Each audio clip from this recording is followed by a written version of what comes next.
तो आज हम लोग सिर्फ व्हाइट बोर्ड पर देखेंगे जिन के बारे में, जिन क्या होता है क्या नहीं होता है।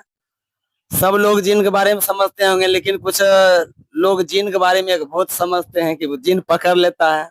ठीक है ना। तो जिन क्या होता है कि माता पिता के जो लक्षण उसके संतानों में जो दिखता है उसे हम लोग क्या कहते हैं, जीन कहते हैं। बस जैसे कि समझ गए होंगे। जैसे माता या पिता का जो आंखों का रंग होता है वो उनके संतानों को ऐसा गुण दिखता है। ये किसके कारण होता है? जीन के ही कारण होता है। जीन को कहा जाता है सबसे छोटा इकाई, कहा जाता है डीएनए का। ठीक है। आज हम लोग जीन के बारे में समझते हैं कि जीन क्या है क्या नहीं है। ठीक है। देखिए जीन क्या होता है कि जीन शब्द का जो प्रयोग सबसे पहले किसने किया था? जॉनसन ने किया था। अगर कोई आपसे पूछेगा कि जीन शब्द का प्रयोग सबसे पहले किसने किया था? जॉनसन ने किया था, 1909 ईस्वी में किया था। उसके बाद कहा जाता है कि जीन को कहा जाता है अनुवांशिकी पदार्थ की इकाई कहा जाता है। जीन को अनुवांशिकी पदार्थों की इकाई कहा जाता है। जिस प्रकार कोशिका को कहा जाता है शरीर की क्रियात्मक एवं संरचनात्मक इकाई को क्या कहा जाता है? कोशिका कहा जाता है। वही कोशिका का सबसे छोटा सा भाग जीन कहलाता है। जैसे कि आप लोग देखिएगा कि इसका लक्षण क्या होता है, कि जीन का लक्षण क्या होता है? इसका लक्षण होता है कि एक पीढ़ी से दूसरी पीढ़ी में पहुंचाना। ठीक है। आगे अगर देखा जाता है कि जीन को कहा जाता है कारक कहा जाता है। जीन को क्या कहा जाता है? कारक कहा जाता है। ऐसा बात मेंडल ने बोला था। आनुवंशिकी का जनक अगर कहा जाता है तो किसे कहा जाता है? मेंडल को कहा जाता है। किसे कहा जाता है? मेंडल को कहा जाता है। अनुवंशिकी का जनक किसे कहा जाता है? मेंडल को कहा जाता है। जीन का निर्माण कहाँ होता है?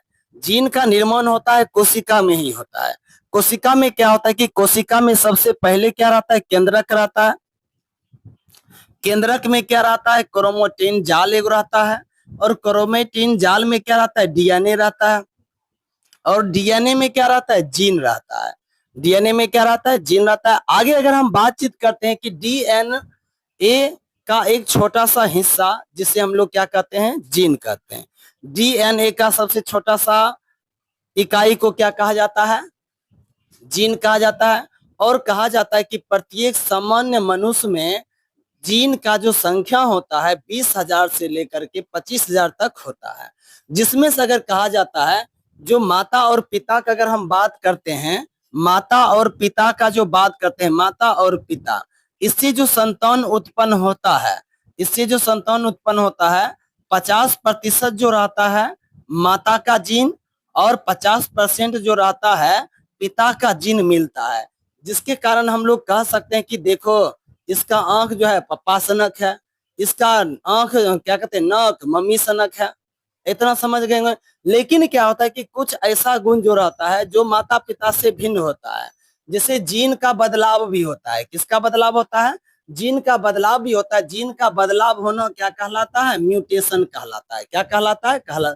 म्यूटेशन कहलाता है। जैसे कि आप लोग सुने होंगे कि इसका आंख मौसी के जैसा मिलता है, जैसे इसका नाक नाना के जैसा मिलता है। कहने का मतलब ये होता है कि जब जीन में बदलाव होना शुरू हो जाता है तब उसे हम लोग क्या कहते हैं? म्यूटेशन कहते हैं। जैसे कि समझिएगा कि माता पिता का आधा आधा हिस्सा मिलता है किसमें? यानी संतानों में। और इसमें देखिएगा कि जीन का काम क्या होता है? जीन जो रहता है उसके स्वभाव, बुद्धि और आदतों पर क्या करता है? असर डालता है। जीन जो होता है आदतों पर, उसके स्वभावों पर, इस सब पर असर डालता है कौन? जीन।